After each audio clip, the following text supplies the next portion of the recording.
The Art of Dreaming, Chapter 8. The Third Gate of Dreaming. The third gate of dreaming is reached when you find yourself in a dream, staring at someone else who is asleep. And that someone else turns out to be you, Don Juan said.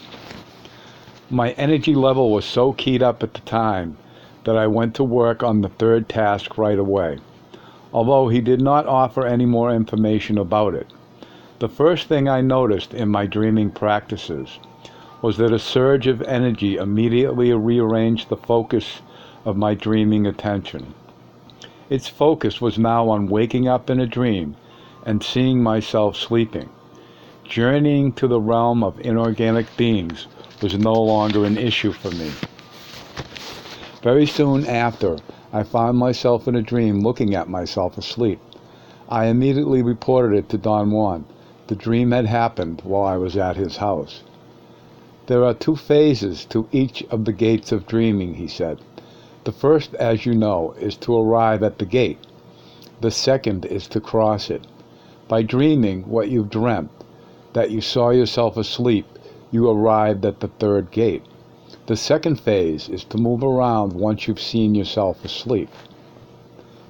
At the third gate of dreaming, he went on, you begin to deliberately merge your dreaming reality with the reality of the daily world. This is the drill, and sorcerers call it completing the energy body. The merge between the two realities has to be so thorough that you need to be more fluid than ever. Examine everything at the third gate with great care and curiosity. I complained that his recommendations were too cryptic and were not making any sense to me. What do you mean by great care and curiosity, I asked. Our tendency at the third gate is to get lost in detail, he replied.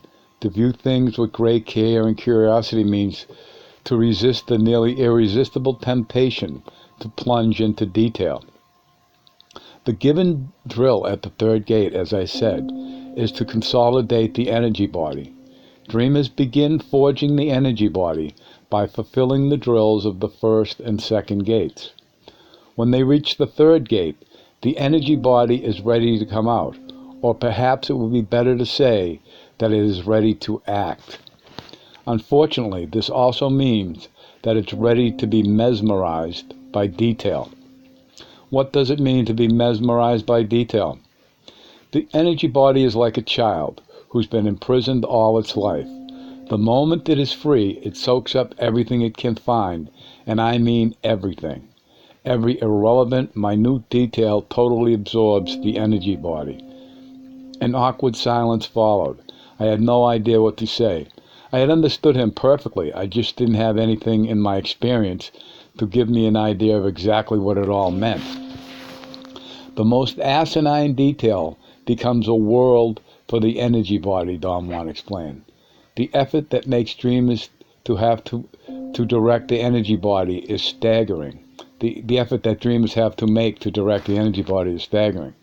I know that it sounds awkward to tell you to view things with care and curiosity, but that is the best way to describe what you should do. At the third gate, dreamers have to avoid a nearly irresistible impulse to plunge into everything, and they avoid it by being so curious, so desperate to get into everything, that they don't let any particular thing imprison them. Don Juan added that his recommendations, which he knew sounded absurd to the mind, were directly aimed at my energy body. He stressed over and over that my energy body had to unite all its resources in order to act. But hasn't my energy body been acting all along, I asked. Part of it has. Otherwise, you wouldn't have journeyed to the inorganic beings realm, he replied. Now your entire energy body has to be engaged to perform the drill of the third gate. Therefore, to make things easier for your energy body, you must hold back your rationality. I'm afraid that we are barking up the wrong tree, I said. There is very little rationality left in me after all the experiences you brought into my life. Don't say anything, At the third gate, rationality is responsible for the insistence of our energy bodies to be obsessed with superfluous detail. At the third gate, then, we need irrational fluidity, irrational abandon to counteract that insistence. Don Juan's statement that each gate is an obstacle could not have been more truthful. I labor to fulfill the drill of the third gate of dreaming more intensely than I had on the other two tasks combined. Don Juan put tremendous pressure on me. Besides, something else had been added to my life, a true sense of fear.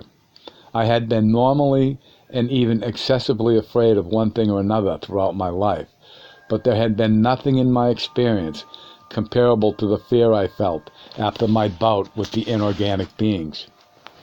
Yet all his wealth of experience was inaccessible to my normal memory. Only in the presence of Don Juan were those memories at my disposal. I asked him about this strange situation once when we were at the National Museum of Anthropology and History in Mexico City. What had prompted my question was that, at the moment, I had the odd ability to remember everything that had happened to me in the course of my association with Don Juan, and that made me feel so free, so daring, and light-footed that I was practically dancing around. It just happens that the presence of the Nahual induces a shift of the assemblage point, he said. He guided me then into one of the display rooms of the museum and said that my question was apropos to what he had been planning to tell me.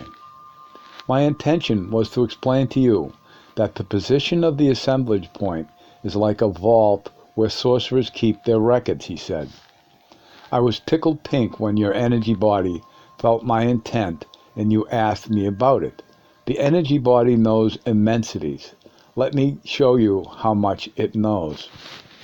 He instructed me to enter into total silence. He reminded me that I was already in a special state of awareness because of my assemblage point had been made to shift by his presence. He assured me that entering into total silence was going to allow the sculptures in that room to make me see and hear inconceivable things. He added, apparently to increase my confusion, that some of the archaeological pieces in that room had the capacity to produce, by themselves, a shift of the assemblage point, and that if I reached the state of total silence, I would actually witness scenes pertaining to the lives of the people who made those pieces. He then began the strangest tour of a museum I have ever taken. He went around the room, describing and interpreting astounding details of every one of the large pieces. According to him, every archaeological piece in that room was a purposeful record left by the people of antiquity, a record that Don Juan, as a sorcerer, was reading to me as one would read a book. Every piece here is designed to make the assemblage point shift, he went on. Fix your gaze on any one of them. Silence your mind and find out whether or not your assemblage point can be made to shift. How would I know that it has shifted? Because you would see and feel things that are beyond your normal reach. I gazed at the sculptures and saw and heard things that I would be at a loss to explain. In the past, I had examined all those pieces with the bias of anthropology, always bearing in mind the descriptions of scholars in the field. Their descriptions of the functions of those pieces rooted in modern man's cognition of the world appeared to me for the first time to be utterly prejudiced, if not asinine. What Don Juan said about those pieces, and what I heard and saw myself gazing at them, was the farthest thing from what I had always read about them. My discomfort was so great that I felt obliged to apologize to Don Juan for what I thought was my suggestibility. He did not laugh or make fun of me. He patiently explained that sorcerers were capable of leaving accurate records of their findings in the position of the assemblage point. He maintained that when it comes to getting to the essence of a written account, we have to use our sense of sympathetic or imaginative participation to go beyond the mere page into the experience itself. However, in the sorcerer's world, since there are no written pages, total records, which can be relived instead of read, are left in the position of the assemblage point. To illustrate his argument, Don Juan talked about the sorcerer's teachings from the second attention. He said that they are given when the apprentice's assemblage point is on a place other than the normal one. The position of the assemblage point becomes, in this manner, the record of the lesson. In order to play the lesson back, the apprentice has to return his assemblage point to that position it occupied when the lesson was given. Don Juan concluded his remarks by reiterating that to return the assemblage point to all the positions it occupied when the lessons were given is an accomplishment of the highest magnitude. For nearly a year, Don Juan did not ask me anything about my third dreaming task. Then one day, quite abruptly, he wanted me to describe all the nuances of my dreaming practices. The first thing I mentioned was a baffling reoccurrence. For a period of months, I had dreams in which I found myself staring at me, sleeping in my bed. The odd part was the regularity of those dreams. They happened every 4 days, like clockwork. During the other 3 days, my dreaming was what it always had been so far. I examined every possible item in my dreams. I changed dreams, and occasionally, driven by suicidal curiosity, I followed the foreign energy scouts, although I felt extremely guilty doing this. I fancied it to be like having a secret drug addiction. The realness of that world was irresistible to me. Secretly, I felt somehow exonerated from total responsibility because Don Juan himself had suggested that I ask the dreaming emissary about what to do to free the Blue Scout trapped among us. He meant for me to pose the question in my everyday practice, but I construed his statement to imply that I had to ask the emissary while I was in its world. The question I really wanted to ask the emissary was whether the inorganic beings had set a trap for me. The emissary not only told me that everything Don Juan had said was true, but also gave me instructions on what Carol Tiggs and I had to do to liberate the Scout. The regularity of your dreams is something I rather expected, Don Juan remarked after listening to me. What did you expect something like that? Why did you expect something like that, Don Juan? Because of your relationship with the inorganic beings. That's over and forgotten, Don Juan, I lied, hoping he would not pursue the subject any further. You are saying that for my benefit, aren't you? You don't need to. I know the true story. Believe me, once you get to play with them, you are hooked.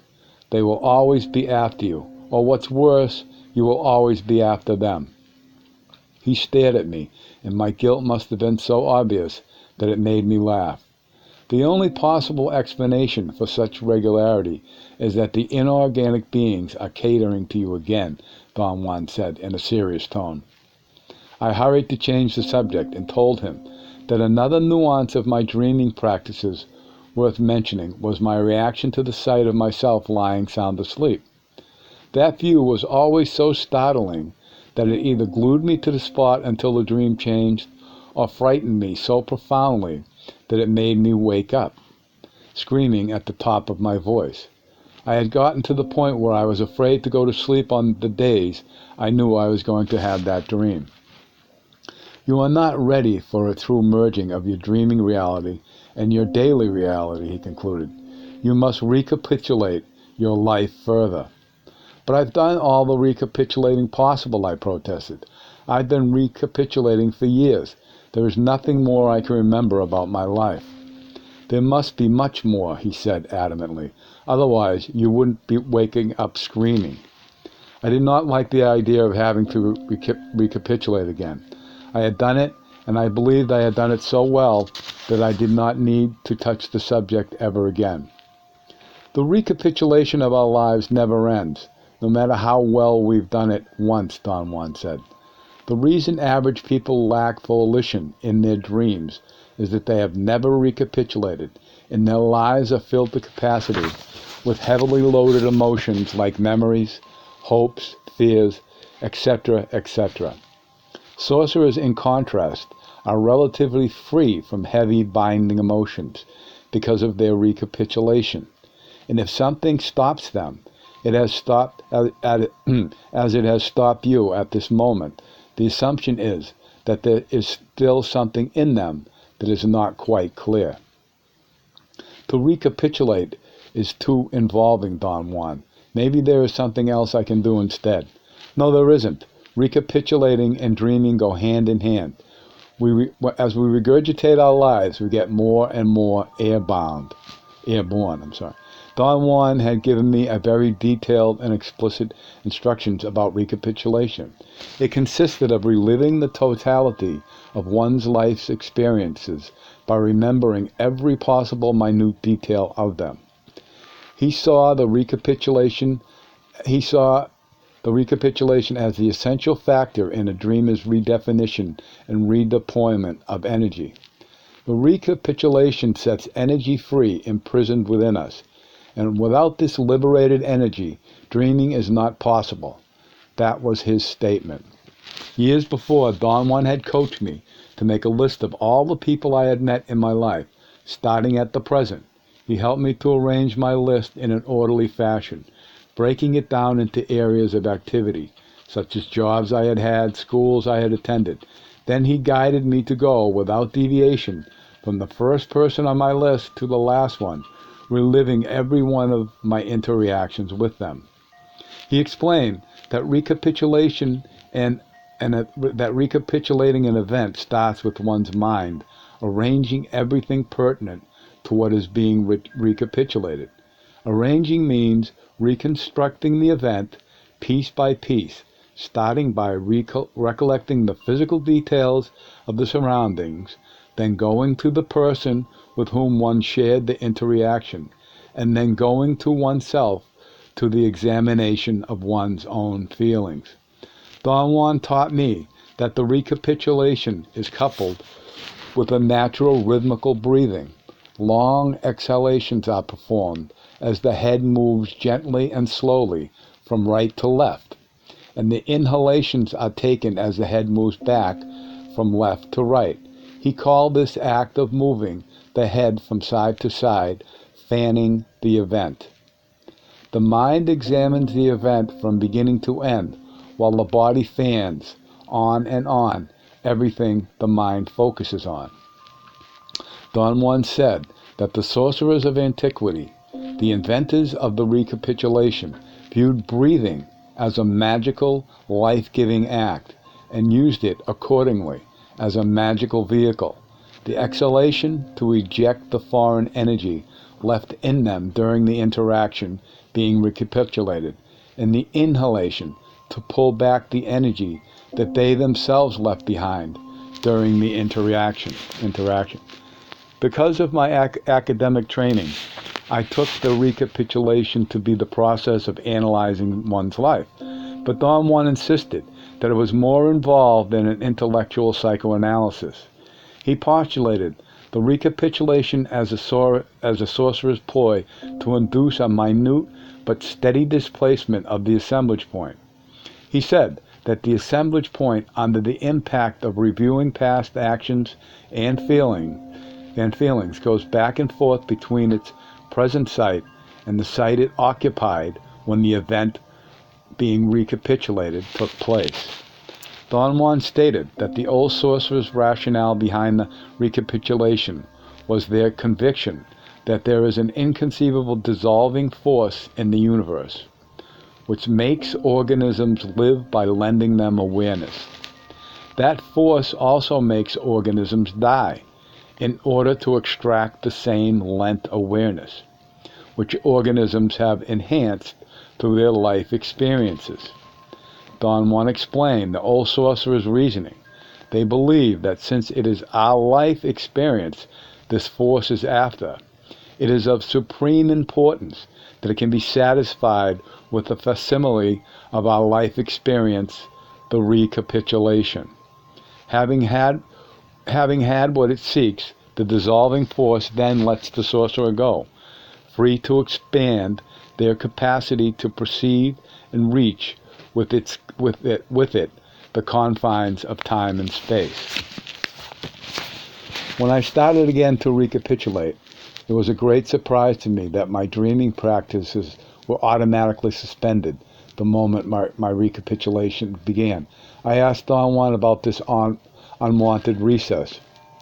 Dreaming requires every bit of our available energy, he replied. And if there is a deep preoccupation in our life, there is no possibility of dreaming. But I have been deeply preoccupied before, I said, and my practices have never been interrupted. It must be then that every time you thought you were preoccupied, you were only egomaniacally disturbed, he said, laughing. To be preoccupied for sorcerers means that all your energy sources are taken on. This is the first time you've engaged your energy sources in their totality. The rest of the time, even when you recapitulated before, you were not completely absorbed. Don Juan gave me this time a new recapitulation pattern. I was supposed to construct a jigsaw puzzle by recapitulating without any apparent order different events in my life. But it's going to be a mess, I protested. No, it won't be, he assured me. It'll be a mess if you let your pettiness choose the events you are going to recapitulate. Instead, let the spirit decide. Be silent, and then get to the event that spirit points out. The results of the pattern of recapitulation were shocking to me on many levels. It was very impressive to find out that whenever I silenced my mind, a seemingly independent force immediately plunged me into a most detailed memory of some event in my life. But it was even more impressive that a very orderly configuration resulted. What I thought was going to be a chaotic turned out to be extremely effective. I asked Don Juan why he had not made me recapitulate in this manner from the start. He replied that there are two basic rounds to the recapitulation. The first one is called formality and rigidity, the second fluidity. I had no inkling about how different my recapitulation was going to be this time. The ability to concentrate, which I had acquired by means of my dreaming practices, permitted me to examine my life at a depth I never would have imagined possible. It took me over a year to view and review all I could about my life experiences. At the end, I had to agree with Don Juan that there had been immensities of loaded emotions hidden so deeply inside me as to be virtually inaccessible. The result of my second recapitulation was a new, more relaxed attitude. The very day I returned to my dreaming practices, I dreamt I saw myself asleep. I turned around and daringly left my room, penuriously going down a flight of stairs to the street.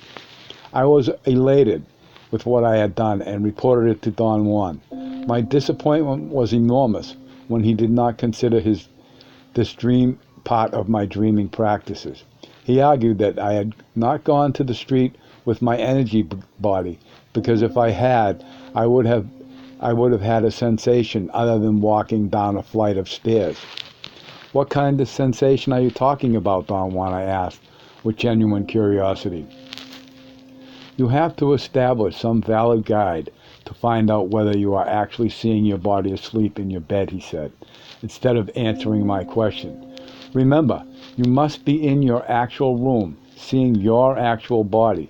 Otherwise, what you are having is merely a dream.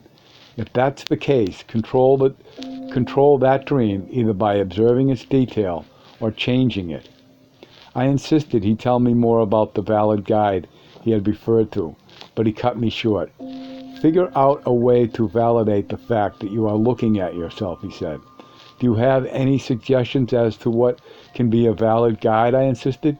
Use your own judgment. We are coming to the end of our time together. You have to be on your own very soon. He changed the subject then, and I was left with a clear taste of my ineptitude. I was unable to figure out what he wanted or what he meant by a valid guide. In the next dream, in which I saw myself asleep, instead of leaving the room and walking down the stairs or waking up screaming, I remained glued for a long time to the spot from which I watched. Without fretting or despairing, I observed the details of my dream. I noticed then that I was asleep wearing a white t-shirt that was ripped at the shoulder. I tried to come closer and examine the rip, but moving was beyond my capabilities. I felt a heaviness that seemed to be part of my very being. In fact, I was all weight. Not knowing what to do next, I instantly entered into a devastating confusion. I tried to change dreams, but some unaccustomed force kept me from staring at my sleeping body. In the midst of my turmoil, I heard the dreaming emissary saying that not having control to move around was frightening to me to the point where I might have to do another recapitulation. The emissary's voice and what it said did not surprise me at all. I had never felt so vividly and terrifyingly unable to move. I did not, however, give in to my terror. I examined it and found out that it was not a psychological terror, but a physical sensation of helplessness, despair, and annoyance. It bothered me beyond words that I was not capable of moving my limbs.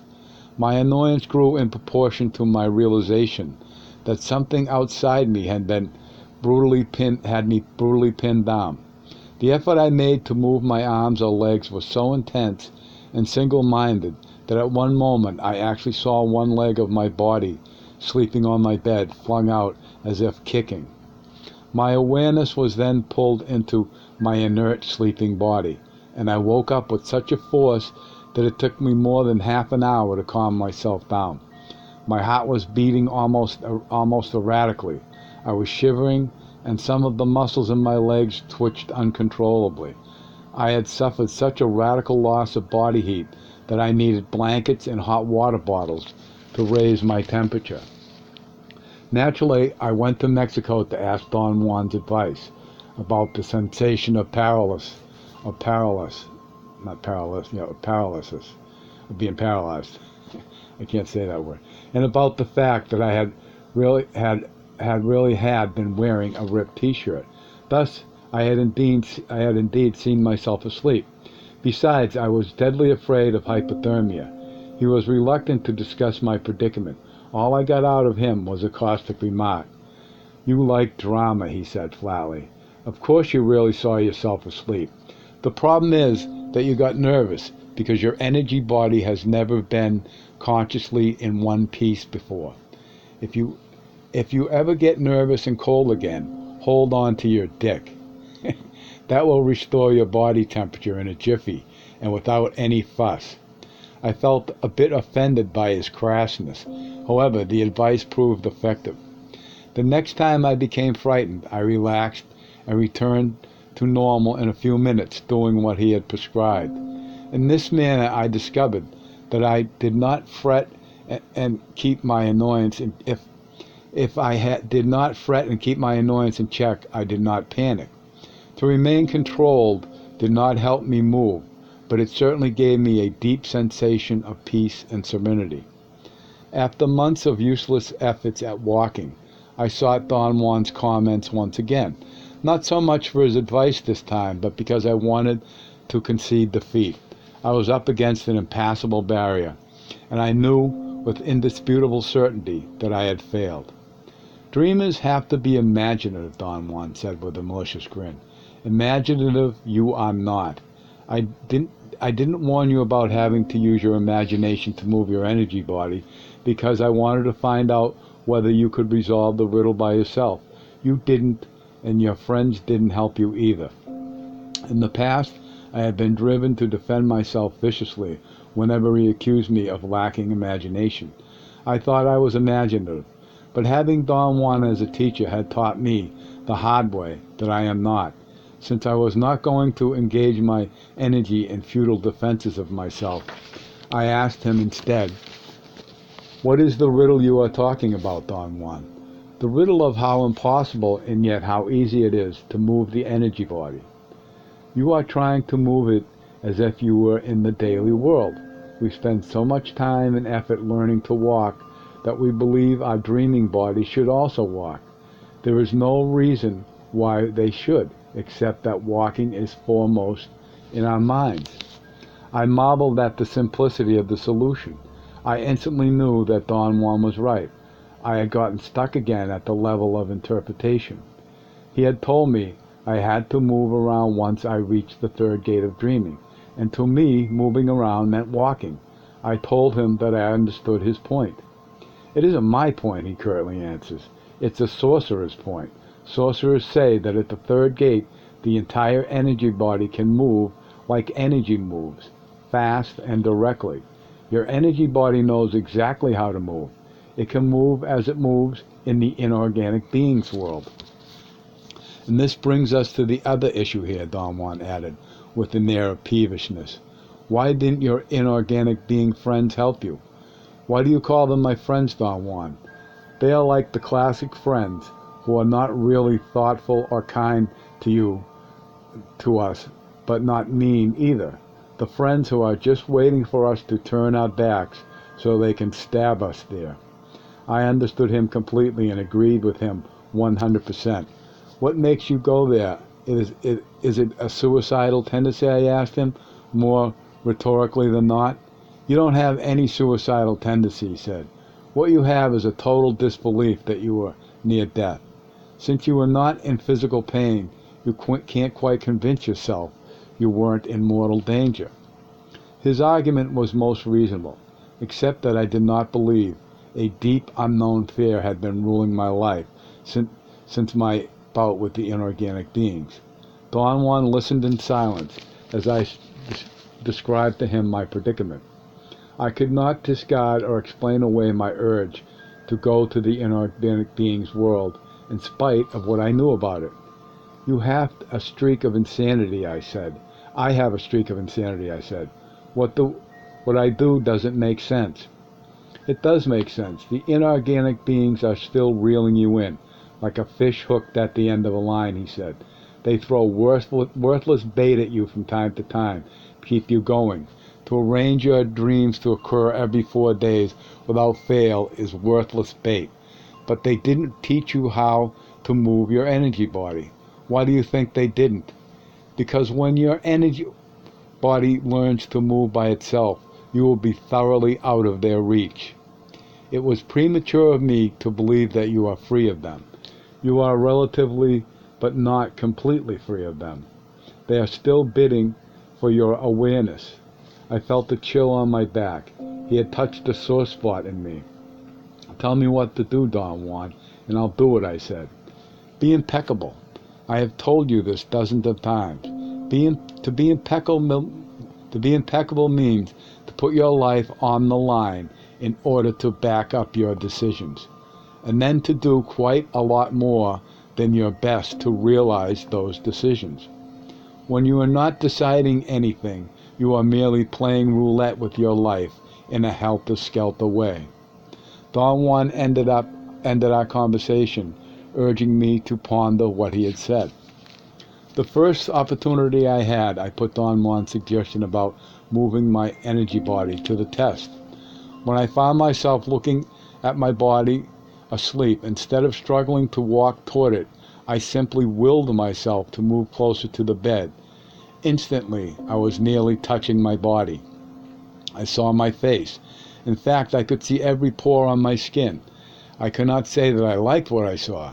My view of my body was too detailed to be aesthetically pleasing. Then something like a wind came into the room, totally disarranged everything, and erased my view. During the subsequent dreams, I entirely corroborated that the only way the energy body can move is to glide or to soar. I discussed this with Don Juan. He seemed unusually satisfied with what I had done, which certainly surprised me. I was accustomed to his cold reaction to anything I did in my dreaming practices. Your energy body is used to moving only when something pulls it, he said. The inorganic beings have been pulling your energy body right and left until now you have never moved it by yourself with your own volition. It doesn't seem like you've done much moving the way you did, yet I assure you that I was seriously considering ending your practice. For a while I believed you were not going to learn how to move on your own. Were you considering ending my dreaming practices because I am slow? You are not slow. It takes sorcerers forever to learn to move the energy body. I was going to end your dreaming practices because I have no more time. There are other topics more pressing than dreaming on which you can use your energy. Now that I've learned how to move my energy body by myself, what else should I do, Don Juan? Continue moving. Moving your energy body has opened up a new area for you, an area of extraordinary exploration. He urged me again to come up with an idea to validate the faithfulness of my dreams. That request did not seem as odd as it had the first time he voiced it. As you know, to be transported by a scout is the real dreaming task of the second gate, he explained. It is a very serious matter, but not as serious as forging and moving the energy body. Therefore, you have to make sure, by some means of your own, whether you are actually seeing yourself asleep or whether you are merely dreaming that you are seeing yourself asleep. Your new extraordinary exploration hinges on really seeing yourself asleep. After some heavy pondering and wondering, I believed that I had come up with the right plan. Having seen my ripped t-shirt gave me an idea for a valid guide. I started from the assumption that if I were actually observing myself asleep, I would also be observing whether I had the same sleeping attire I had gone to bed in, an attire that I had decided to change radically every 4 days. I was confident that I was not going to have any difficulty in remembering in dreams what I was wearing when I went to bed. The discipline I had acquired through my dreaming practices made me think that I had the ability to record things like this in my mind and remember them in my dreams. I engaged my best efforts to follow this guide, but the results did not pan out as I thought they would. I lacked the necessary control over my dreaming attention, and I could not quite remember the details of my sleeping attire. Yet something else was definitely at work. Somehow I always knew whether my dreams were ordinary dreams or not. The outstanding aspect of the dreams that were not just ordinary dreams was that my body lay asleep in bed while my consciousness observed it. A notable feature of these dreams was my room. It was never like my room in the daily world, but an enormous empty hall with my bed at one end. I used to soar over a considerable distance to be at the side of the bed where my body lay. The moment I was next to it, a wind-like force used to make me hover over it like a hummingbird. At times, the room used to vanish, disappear piece by piece until only my body and the bed were left. At other times, I used to experience a complete loss of volition. My dreaming attention seemed then to function independently of me. Either it was completely absorbed by the first item it encountered in the room, or it seemed unable to decide what to do. In those instances, I had the sensation that I was helplessly floating, going from item to item. The voice of the dreaming emissary explained to me once that all the elements of the dreams, which were not just commonplace dreams, were really energy configurations different from those of our normal world. The emissary's voice pointed out that, for example, the walls were liquid. It urged me then to plunge into one of them. Without thinking twice, I dived into a wall, as if I were diving into a huge lake. I did not feel the water-like wall. What I felt was not a physical sensation of plunging into a body of water either.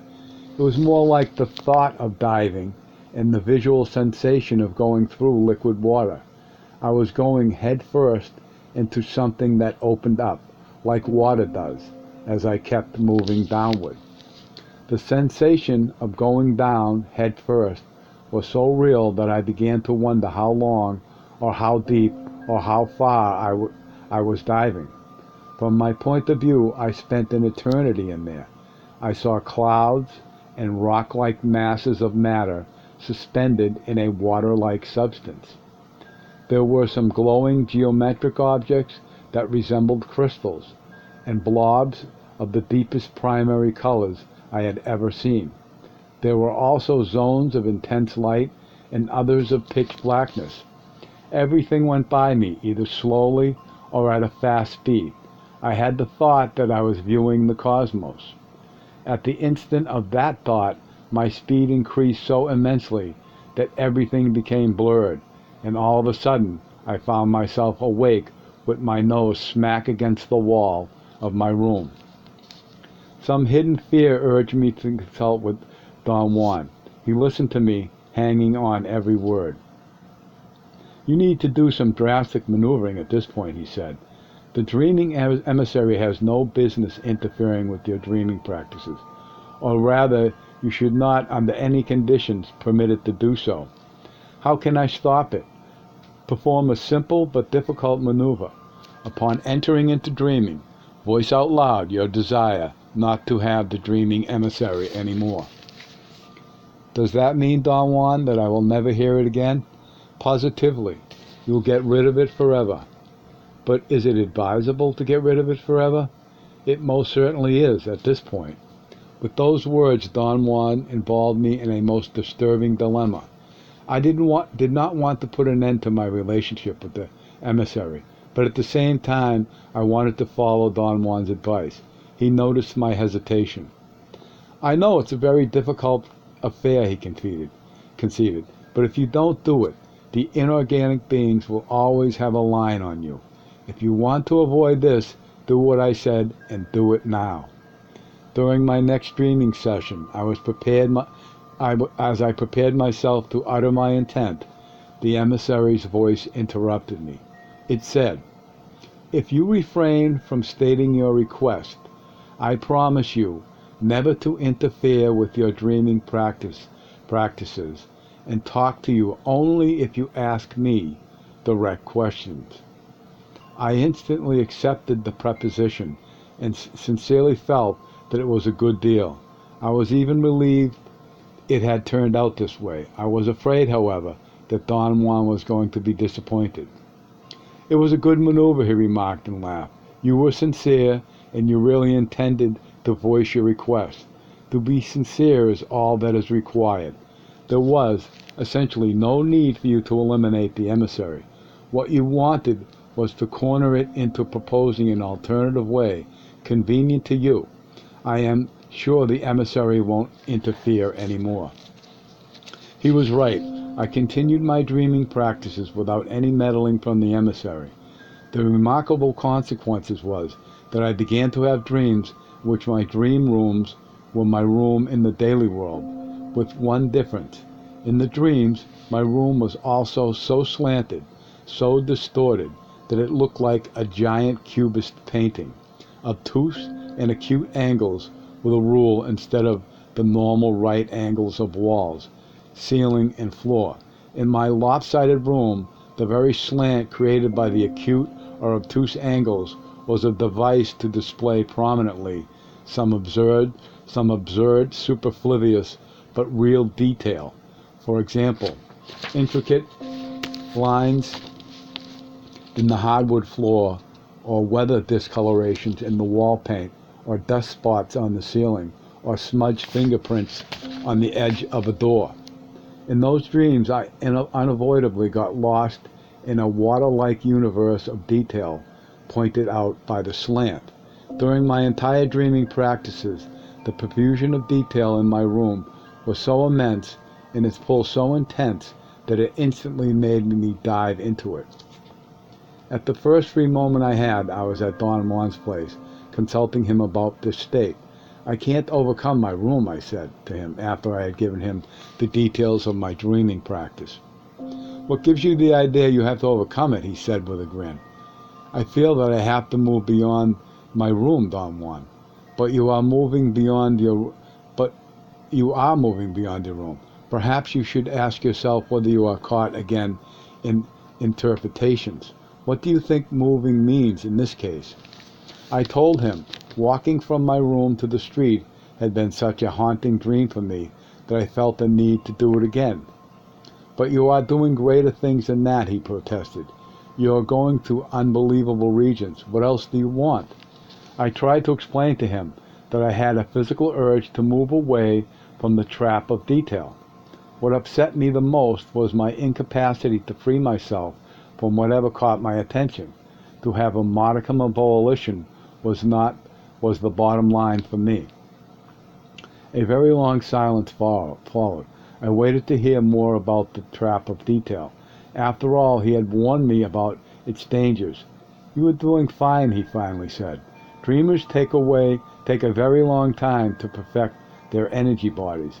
And this is exactly what's at stake here, perfecting your energy body. Don Juan explained that the reason my energy body was compelled to examine detail and get inextricably stuck in it was its inexperience, its incompleteness. He said that sorcerers spend a lifetime consolidating the energy body by letting it sponge up everything possible. Until the energy body is complete and mature, it is self-absorbed, Don went on. It can't get free from compulsion to be absorbed by everything. But if one takes this into consideration, instead of fighting the energy body, as you're doing now, you can lend it a hand. How can I do that, Don Juan? By directing its behavior, that is to say, by stalking it. He explained that since everything related to the energy body depends on the appropriate position of the assemblage point, and since dreaming is nothing else but the means to displace it, stalking is consequently the way to make the assemblage point stay put on the perfect position. In this case, the position where the energy body can become consolidated in form which it can finally merge. Don Juan said that the moment the energy body can move on its own, sorcerers assume that the optimum position of the assemblage point has been reached. The next step is to stalk it, that is, to fixate it on the position in order to complete the energy body. He remarked that the procedure is simplicity in itself. One intends to stalk it. Silence and looks of expectation followed that statement. I expected him to say more, and he expected me to have understood what he had said. I had not. Let your energy body intend to reach the optimum dreaming position, he explained. Then let your energy body intend to stay at that position. And you will be stalking. He paused, and with his eyes urged me to consider his statement. Intending is the secret, but you already know that, he said. Sorcerers displace their assemblage points through intending, and fixate them equally through intending. There is no technique for intending. One intends through usage. To have another of my wild assumptions about my worth as a sorcerer was unavoidable at that point. I had boundless confidence that something was going to put me on the right track to intend the fixation of my assemblage point on the ideal spot. I had accomplished in the past all kinds of successful maneuvers without knowing how I performed them. Don Juan himself had marveled at my ability or my luck, and I was sure this was going to be one of those instances. I was gravely mistaken. No matter what I did or how long I waited, I had no success whatsoever in fixing my assemblage point on any spot, much less the ideal one. After months of serious but unsuccessful struggling, I gave up. I really believed I could do it, I said to Don Juan. And a moment I was in his house. I am afraid that nowadays I am more of an egomaniac than ever. Not really, he said with a smile. What happens is that you are caught in another of your rutinary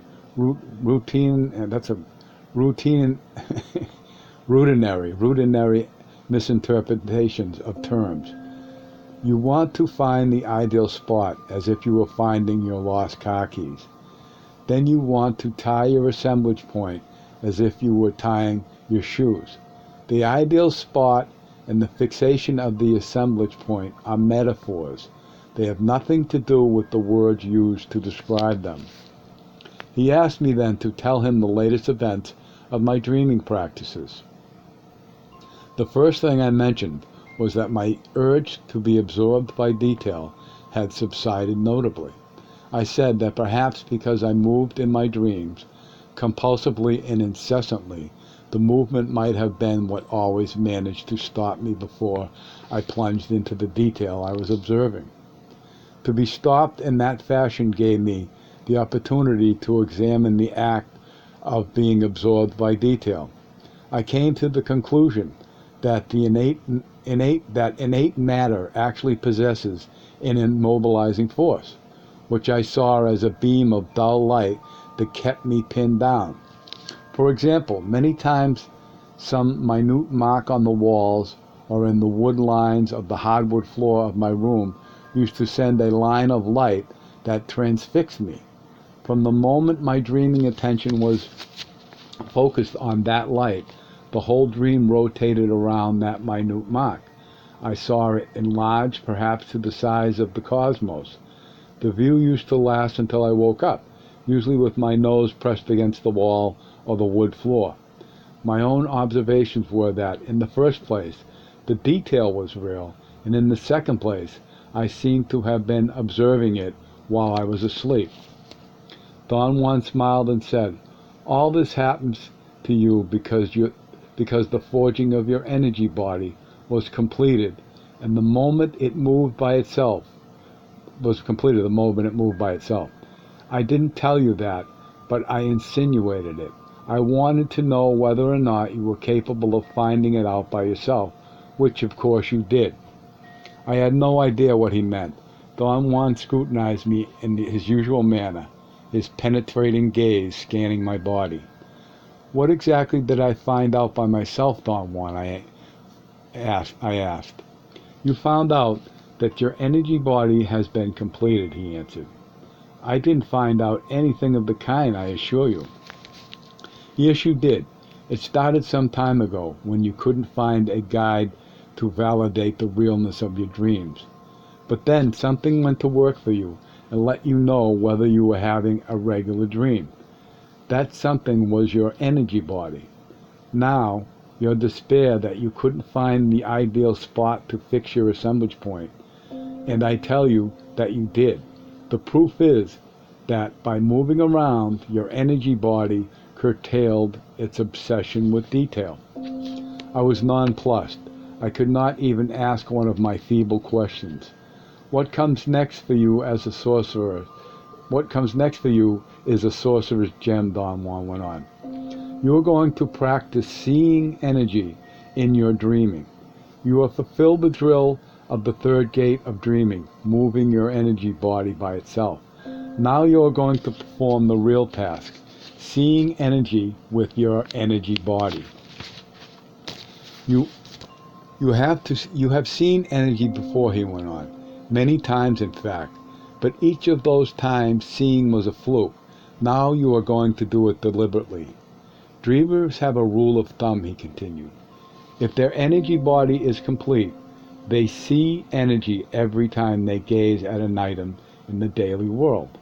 In dreams, if they see the energy of an item, they know they are dealing with a real world, no matter how distorted that world may appear to be in their dreaming attention.